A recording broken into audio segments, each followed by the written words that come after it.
sheekh cabdixaq oo kamid ah shakhsiyaadka wax ku daweeyay qaabka rushaynta casharka kana soo shaqeeyay magaalooyin badan oo kamid ah dhulka ay Soomaalidu degto oo ilaa dabayaaqadii toddobaadkii aynu ka soo gudubnay ku sugnaa magaalada Burco ayaa waraysi u siiyay qaar kamid ah warbaahinta ka howlgala magaalada Burco kaga waramay arrimo ay kamid yihiin goobo dadka sixirka lagu baro oo uu sheegay inay ku yaalaan gudaha magaalada Burco sidoo kale sheekh cabdixaq ayaa ka jawaabay su'aalo la xiriira hanaanka uu shaqeeyo oo ay dhaliilaan qaar kamid ah culimada Soomaaliland ilaahay waa mahad subhanahu wa ta'ala insha Allah ta'ala waxaan si gaar ah uga mahadnaqaynaa idaacadda Universal oo nagu soo booqday xarunta ku meel gaarka cilaajka ee Burco waan uga mahadnaqaynaa walan waxaan ugu talagalnay muddo 10 cisho inaan si joogno magaalada Burco haddana waxaan noo haray ilaa iyo 6 cisho magaalada Burco markaan daraasad ku sameynay dadka waxa ka qayliya waa sixir weeyaan sixirkaasi shaydaanka qofka ka qaylinaya wuxuu sheegtaa meel ay tilmaamayaan magaalada ku taala dadna waxaan nahay suxaro dadka sixirka barta marka dadkan ay ka qaylinayaan markaan iraan maxay idin soo galiyay waxay leeyihiin dadkan sixirkii dadka aan barnay ayaa u isticmaalay oo maaragtay ku baroobeeyay si sixirkooda inuu shaqeynayo ogaadaan Burcana waa magaalada Soomaaliland marka la yiraahdo igu xaq badan shalay iyo daraad iyo maxaan ku leeyahay 3 cishaan shaqeynay ilaa sabtidii umad badan baa ilaahay shaafiyay sida hadda kaamirooyinka ay qabanayaan hablaha halka dhooban dhamaan waa laga dhawaaqayaa waa dadkii xanuunsaday halka aan ka soo saarnay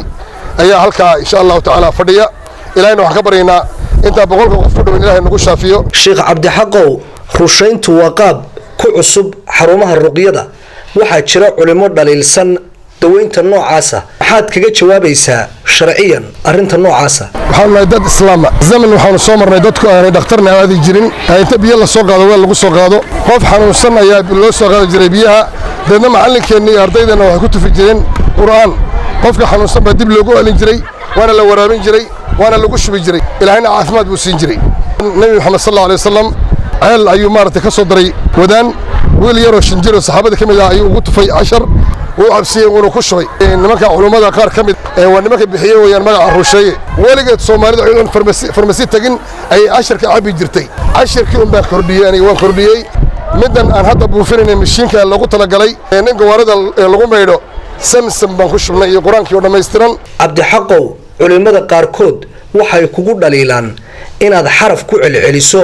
halka aad aayad dhamaystiran akhri lahayd sida sixir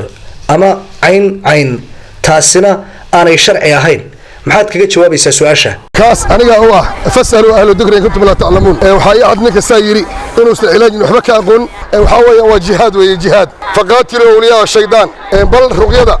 وحاول وحل تجريبية ويان سهر نيجا مارت قارقة صاحب الرقيضة حق باللوجية الشيء بركو قف السحراني مسحور كا قرآن كساريو إنه كل أليو علي داير محمد بوس في عالم Universal Burco.